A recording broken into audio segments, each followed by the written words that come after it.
Isang sikat na Filipino filmmaker sa Netflix makaka-work ni Sarah Geronimo sa isang pelikula. Hello mga ka-popsters, ang aming channel ay nag-a-upload ng mga latest, trending at iba pang updates tungkol kay Sarah Geronimo. Kung gusto mong nakakapanood nito, please consider to subscribe upang mas updated ka sa mga bago naming videos. Matagal-tagal na ding hindi nagawa ng pelikula si Sarah Geronimo, ang huling pelikula nito ay last 2018 entitled, Miss Granny, with James Reid and Sian Lim.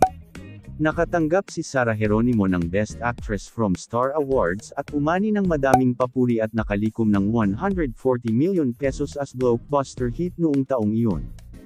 Ngayon, lahat ng fans and supporters ang matagal nang nasa sabik at naghihintay kay Sarah Geronimo para bumalik na sa pag-arte at sa big screen.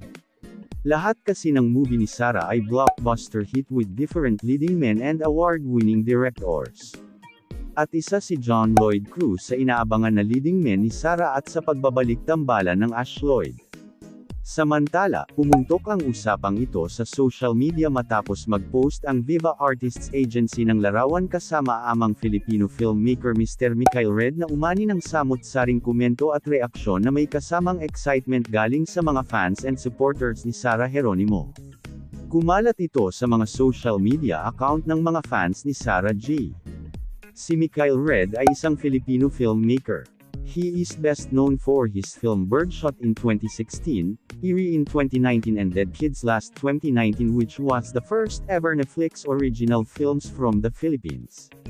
Si Mikael Red din ang director ng award-winning techno-horror film na The Litter in 2022 na pinagbidahan ni Nadine Lustre which was one of the entry in MMFF. Ano masasabi nyo dito mga ka-popsters? Please hit the like button, share and please consider to subscribe our official YouTube channel para updated ka sa mga latest news tungkol kay Sarah Geronimo.